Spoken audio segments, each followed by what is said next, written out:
Welcome to this Killick Explains video, and welcome to what I've simply titled 7 Investing Lessons from a Bit of a Legend.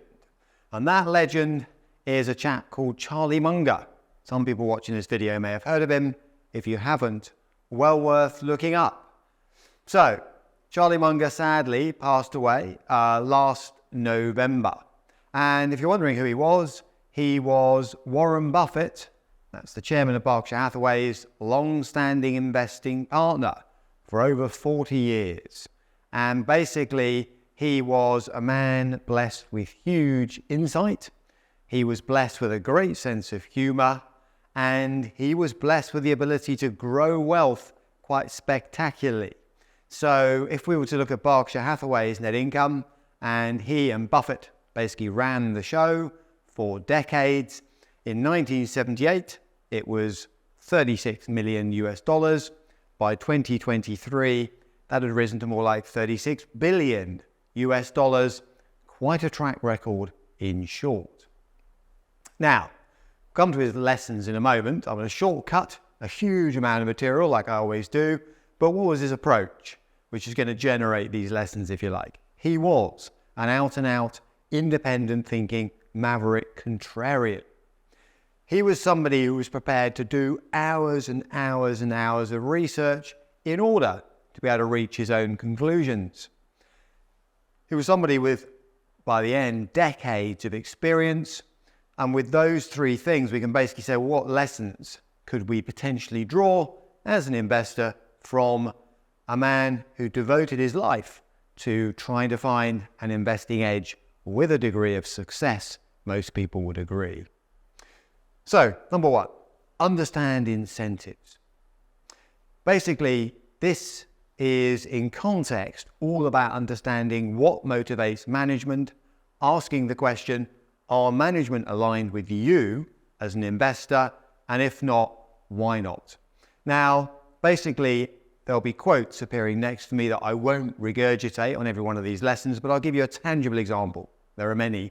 EBITDA, earnings before interest, tax, depreciation, and amortization. One of the favored metrics for measuring management performance across sectors such as technology. Now you might think, great, sounds pretty scientific, some kind of profit number before, that's the B, lots of things are taken out. But be careful, because what EBITDA can incentivize is growth at any price, because it rewards management for growing earnings before lots of awkward stuff. The cost of financing debt, interest, tax, well, we can possibly let that one go because the tax rules are different to the ones used to put together profit and loss accounts, depreciation and amortization.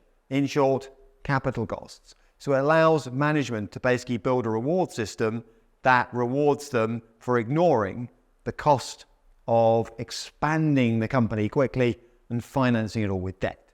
And there are reasons why some analysts still favour that number, but there are plenty others out there, myself included, who are a little wary. Number two, patience.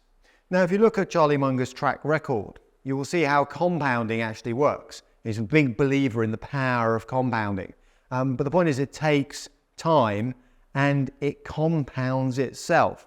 What I mean by that was many of his biggest gains were derived after he turned 60. So although he'd been working away for decades before that, the way compounding works is you tend to get a sort of accelerating effect, almost a geometric progression, if you let it work for decades. And that's why it's absolutely crucial not to just stop. It's absolutely crucial not to panic when the market drops or put yourself in a position where you need cash out of your stock portfolio and just liquidate it, because you might be sacrificing mechanically and mathematically some of the biggest gains you'll ever make. Number three, think for yourself, said Charlie Munger. And we don't. We tend to follow others. We tend to look for a lead. And if you do that, piling into, say, a market capitalization weighted index, you will be pretty much guaranteed to buy high, the most expensive stocks in the market, been given the biggest weighting, and sell low. And what you should be doing as an independent thinker is buying low and selling high. It's a cliche. It sounds like a very simple phrase, but it's amazing how many people don't do it. Read actively. Now, a lot of people watching this video won't have time to do what Charlie Munger could do, but he devoted his life to reading about science, maths, psychology. What he was trying to do was build a picture of how humans work in crowds so that he could develop an edge by not doing what everyone else was doing, by spotting opportunities other people were missing. So his message was, read as widely as you possibly can if you want to become a better investor and, frankly, a more knowledgeable person. Then learn. Munger was a big believer that you have to make mistakes in order to learn, but don't repeat them. And keeping a record is really important. Keeping a record of why you've done well as why you've done badly. Because often what people do, and I've made this point before, is they'll make a bit of money out of choosing a selection of stocks, for argument's sake, and they won't fully understand why they made that money. Let me just remind you about something Sarah Beanie, the property expert, used to tell people who thought they had made a fortune out of renovating properties. She used to say, if you'd done nothing, the market alone would have carried the value of this asset up. So you've got to look at what you've added, I'm afraid, a little bit brutal, not the total gain, some of which you'd have got anyway. So it's that understanding the difference between sort of luck and judgment. And making mistakes is important. As a novice investor, you are going to make some mistakes. It's important to learn from them. Evolve. Next lesson. Almost there, by the way. Markets change. Opportunities change. You need to change with the market, if you like. So, obvious example, AI. All right. Very few people had heard of it 5 or so years ago, other than market professionals, people working in tech. Now, it is everywhere. And there will be some good opportunities, there will be some terrible opportunities in the AI space, but nonetheless, it will be unwise at this point to simply assume it might go away and won't have a pretty serious impact in certain parts of the market. Maybe not as big as its proponents claim, but nonetheless, pretty big. And finally, keep it simple. Charlie Munger was a great believer in running winners, keeping costs down, and an investor you may have heard of, Terry Smith, would reinforce some of the points that Munger would make were he still around today, which is buy good stocks, don't pay too much for them, and then do nothing. Wait for your decision to come good. Okay, lots of stuff there. I've covered it in other videos as well. So a few resources you could go to after this video if you want to.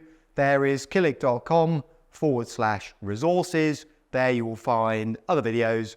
You'll find soon to be updated copies of my how-to guides, updated for 2024, 2025. One of them is called How to Invest in Equities.